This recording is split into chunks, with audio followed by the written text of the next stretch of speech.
Welcome to another episode of Dad Up, everyone. Thank you guys very much for joining me. I got my good friend Jim here on the show with me, and he and I have gotten a chance to connect over the last month or two and really enjoy what he's doing. And I wanted to give him an opportunity to share a little bit about himself. But first, let me just introduce Jim. Thank you very much for being on the show, brother. I appreciate it.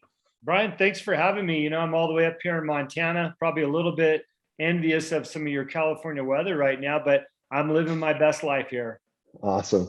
Well, for my listeners who may not know who you are, give me a little bit of backstory about Jim, how you grew up, that kind of stuff, and how you've transitioned from where you were to what you're doing now. And then obviously this is a dad podcast, so I want to hear about your family as well.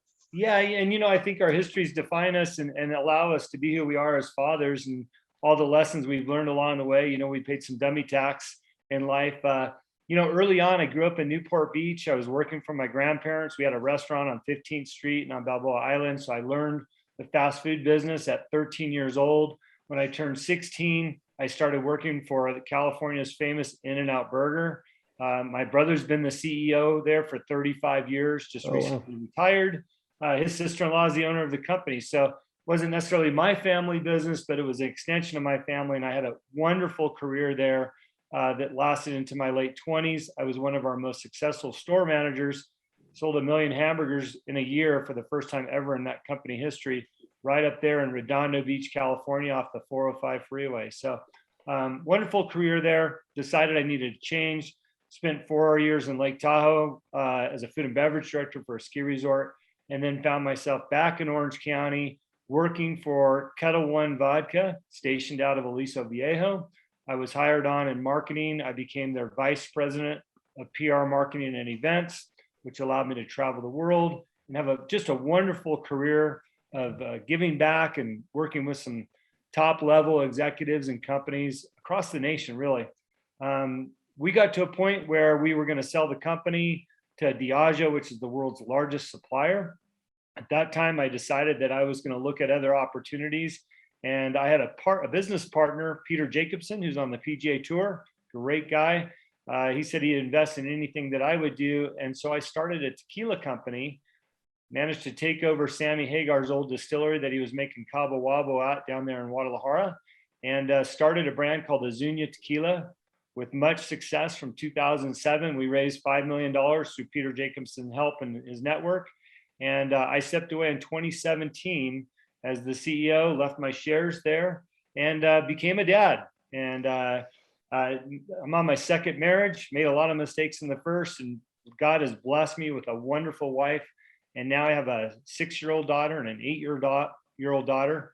And I decided that I would raise them in Montana for the values that we have up here and give them an opportunity to grow up around animals and have that farm life, if you will. So there's a brief synopsis of some of my history there. A lot to chew on, but it's been a wonderful life so far. Well, that's cool. You shared some stuff there that I didn't even know. Very cool. Now, was that an industry that, because of working at In-N-Out, that kind of kept you in that industry? What was the interest in staying in that sort of work? Yeah, it's an interesting story. Maybe it'll resonate with the other dads out there listening. Is when I was 28 years old, that was the year I left In-N-Out Burger. I was making $160,000 a year, which is a great salary, especially at that age. And we're talking late 1990s, right? And I went on this beautiful trip to Mammoth. I spent $5,000 on new snowboards and all this fun, just living large, right, at 28. And the following weekend, I went on a missions trip with Mariners Church there in Newport Beach, down to Ensenada. We did 5 orphanages and we came back home. And I just looked around and said, man, the $5,000 we spent with these orphanages are going to last those kids a month or two. I just blew that last weekend in Mammoth. Right. And I realized at that moment that my way of thinking and my selfishness was not serving me or others well. So I decided I would leave In-N-Out, move to Lake Tahoe, and literally take a minimum wage job to refocus who I was and not be so selfish and be more giving back.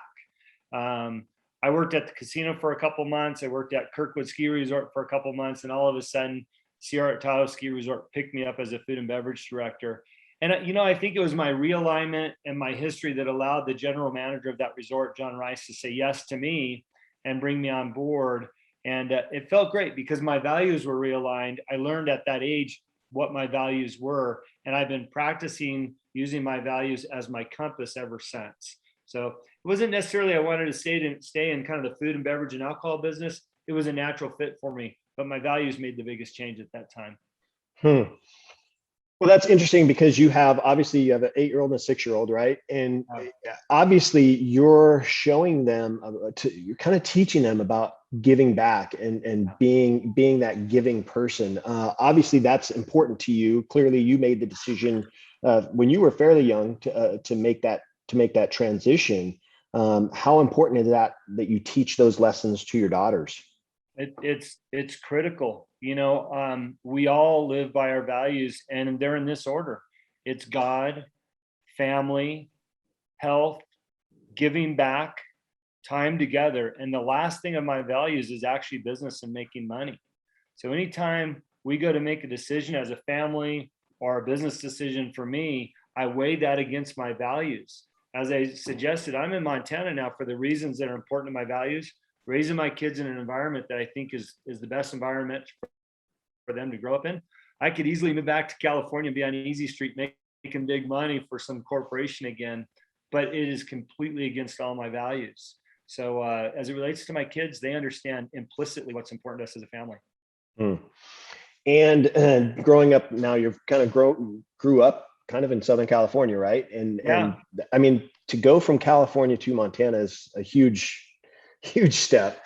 With your daughters, were your daughters born in Montana? Nope.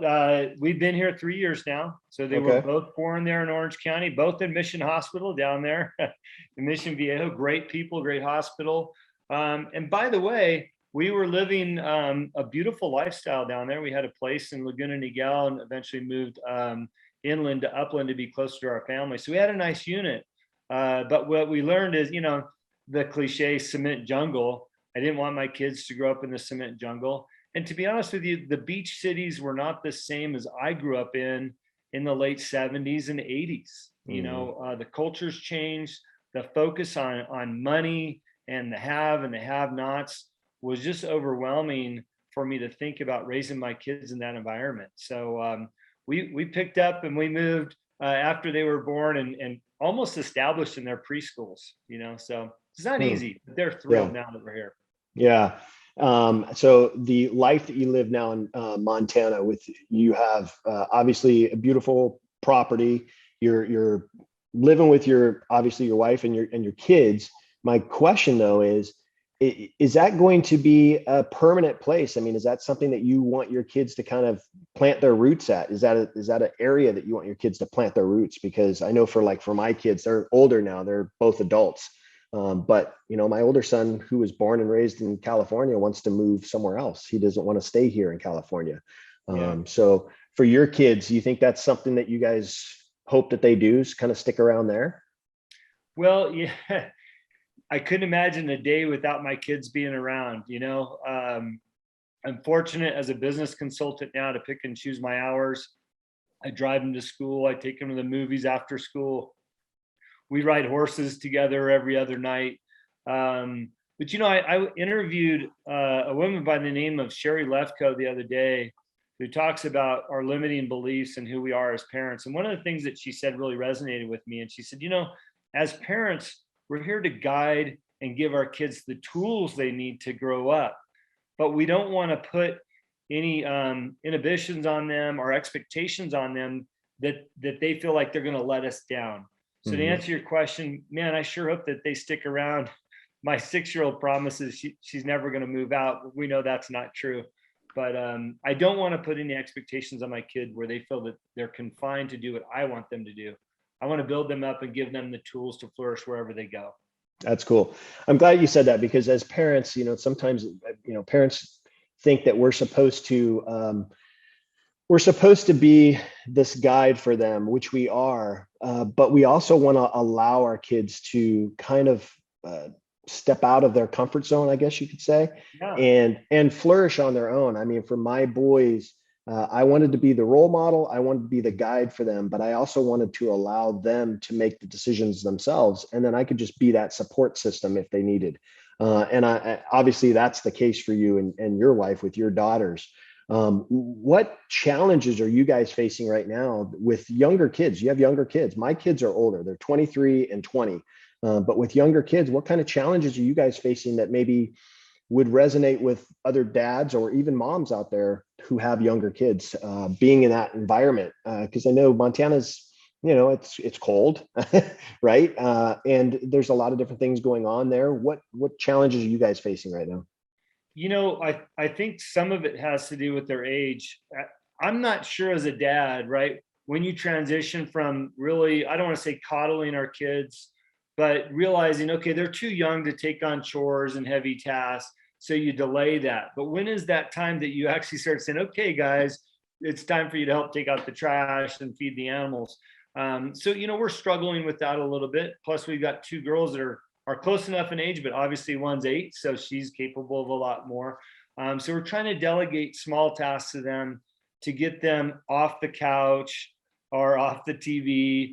I'm sure that everybody's dealing with electronics, the iPhone and the connectivity. And, what I found is sometimes it's easier. Let them have the phone. I've got stuff to do.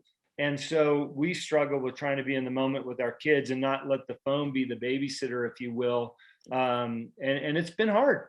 Honestly, it's been probably one of our biggest struggles is the electronics with the kids and just the autopilot, and we got a lot to do around here. So it's not for a lack of things to do.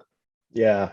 Yeah. I mean, that is a big challenge, not only for you guys, but for including myself. It's still something that we struggle with, even though my boys obviously are adults. It's still something that we struggle with. We try to teach them, how to be responsible. We're still trying to teach them taking care of your responsibilities that you need to take care of. And my younger son plays college basketball, and he's going to school and playing basketball, and there's a lot of responsibilities in that. So I think it's true. It's hard. It's a challenge for all parents when it comes to electronics, and I think it's only going to get more difficult as technology advances and things continue to go on. And when I'm thinking about technology, I think about the safety of it, right? You have 2 daughters, and I know I've talked about this on my show before with other guests.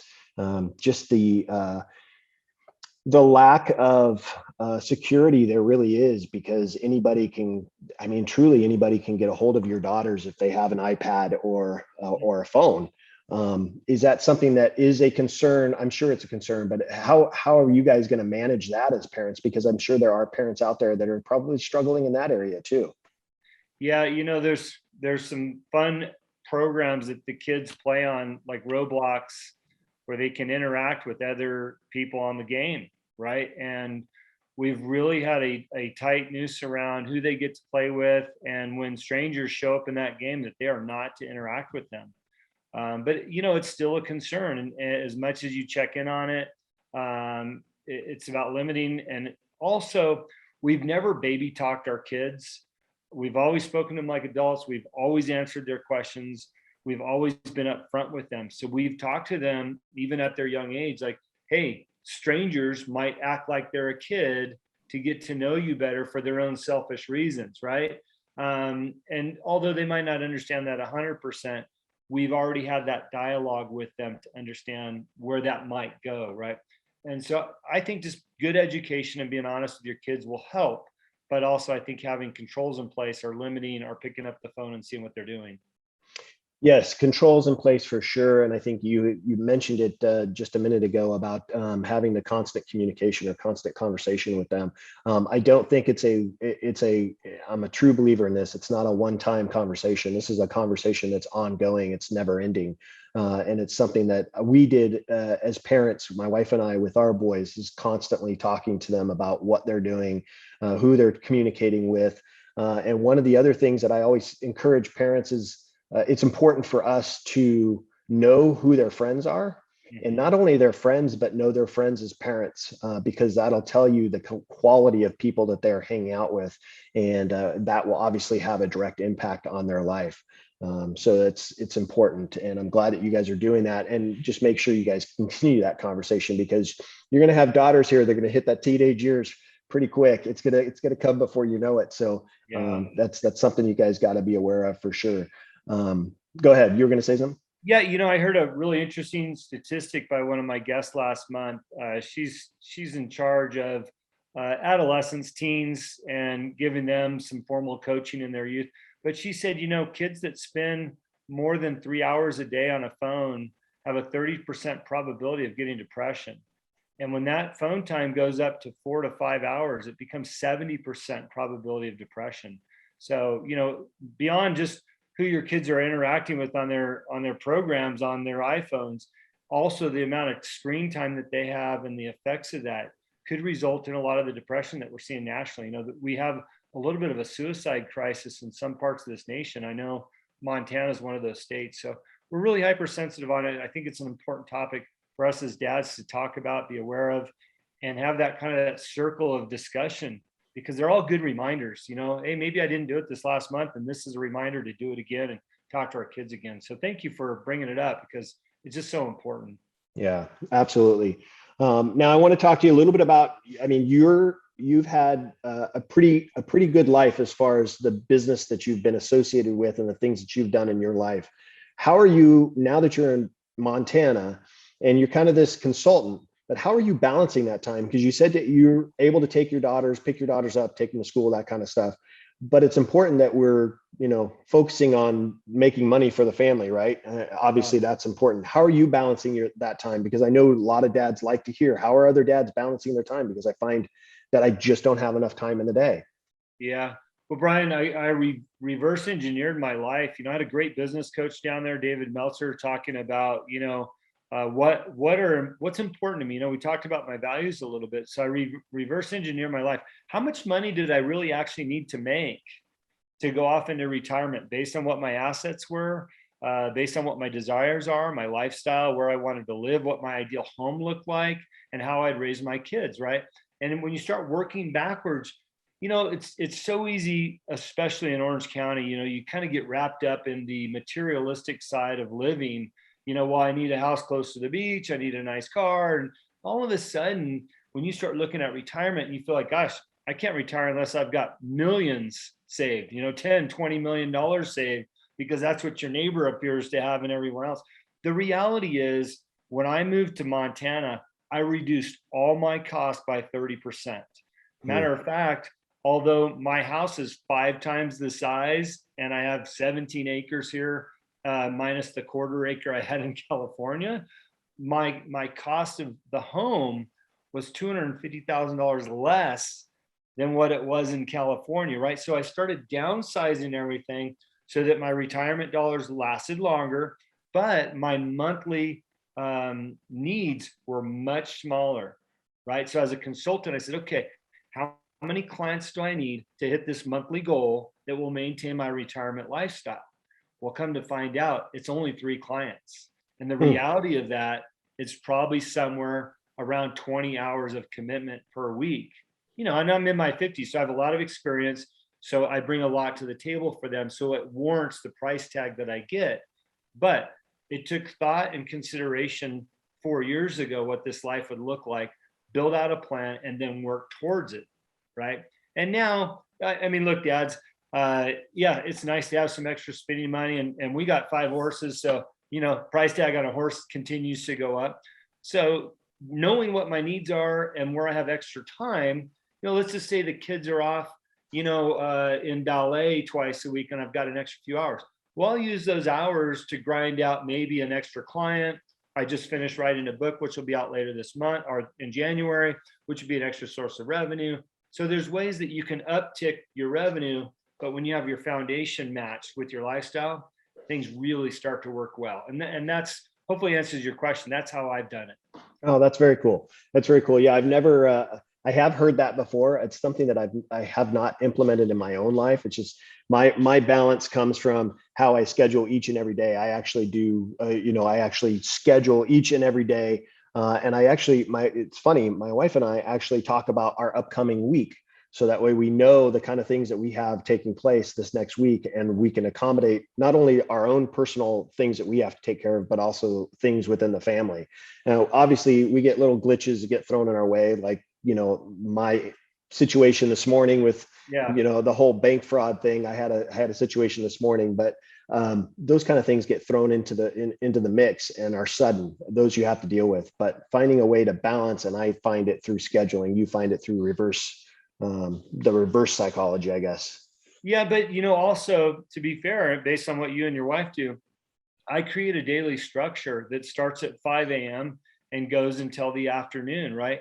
And if I miss something that's personal, like if I'm not up at 5 because my workout's between 5 and 6, if I'm not up in the gym working out between 5 and 6, well, guess what? Jim doesn't get to work out that day, right? Because then it rolls into getting the kids ready for school and driving to school. So there's oftentimes personal sacrifice to have that structure and prioritize what my kids mean to me.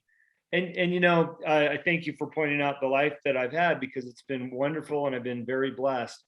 I need, as a dad, to constantly remind myself it's about the kids now, right? I've done my things. Let's give them the opportunity. So a lot of times I've got to get out of my mindset, like, oh, I got to grind out one more thing, or I got to go work out, and shift gears and go, you know what? I need to spend the time with my kids. And that's always more rewarding, of course. Right. That's awesome.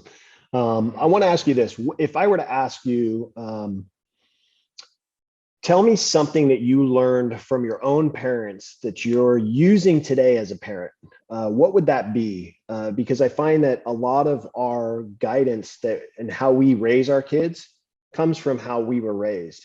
And it could be good or bad, right? You could have, the way you were raised was not the best, and you're not going to raise your kids that same way. Or there could be some sort of value that you took from your parents that you went, yeah, I'm going to use that as a parent. Is there anything that you had that you learned from your own parents that you utilize today? Yeah, I'm going to give you 3 things because they stand out right away. A partial time of my life as a child, I lived with my mom.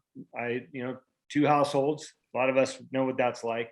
My mom was very cuddling and loving, and hey, let's lay on the couch and watch a show together. And what I picked up from her was how to be compassionate and loving, right? And I carry that through to my relationship with my wife and to my kids. On my dad's side of the family, my dad was very hardworking, never had a day off. He was the guy that he was a sheriff in the day. And then, on the weekends, he went and did yard work for people, built fences. So my dad taught me the value of hard work and the results of that. So I've never been afraid to pick up a hammer or do something that needs to be done. And my kids see that.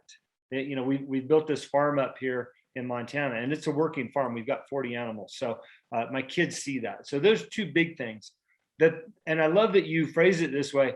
What did I learn what not to do, right? And one of the things that my dad and my stepmom were not great about, and we've had discussions about it, they feel differently now, but they always lived a life of, you can't do that, right? You can't. Perfect example, I made good money when I was in high school working at In-N-Out Burger, and I liked to shop at Nordstrom's. My friend worked there, and really in the 80s, Nordstrom's was known for their customer service and how great their products were. I'm like, hey, I like good service and I like good products. So I shopped at Nordstrom's. My dad says, you can't shop at Nordstrom's. We don't shop there. As a family, we don't go there. I said, you know what, Dad? I earn my own money and I will shop there. And just to spite him, I brought him a Christmas present one year from Nordstrom's. He never wore the shirt, by the way. But my dad did not live a life of more than enough. And I've taught my kids that we live a life of more than enough, that they can be anything that they want to be. And I positively reinforce them every single day on the way to school, around the house, encourage them. They've made money. These kids raised $400 for the veterans a few weeks ago. Oh, that's cool. So I do the opposite of what my parents did for me. And that is always encouraging my kids in as many aspects of life as possible. That's great. Well, congratulations to your daughters. That's awesome. I'm a veteran myself, so I appreciate that. That's awesome. And I think the way that you're kind of teaching your kids is through affirmations, right? Affirmations, we talk about it as adults. We know how important that is. Sometimes kids don't really understand how valuable affirmations are. But you teaching your kids that you can do anything that you set your mind to, you can do anything that you want to do in life, you can be anything that you want to be in life. Those are really good affirmations to teach our kids. It's something that I did with my boys.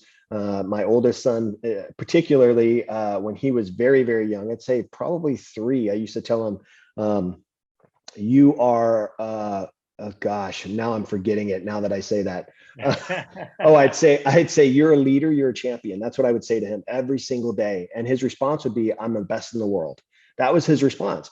And I could say that at 23 years old, I could say that to him today, and he would know the response automatically. It's because I constantly was saying that to him over and over and over again to teach him that. And now at 23 years old, he's working for a corporate company. He works remote and he's making phenomenal money, just saving his money so he can move out.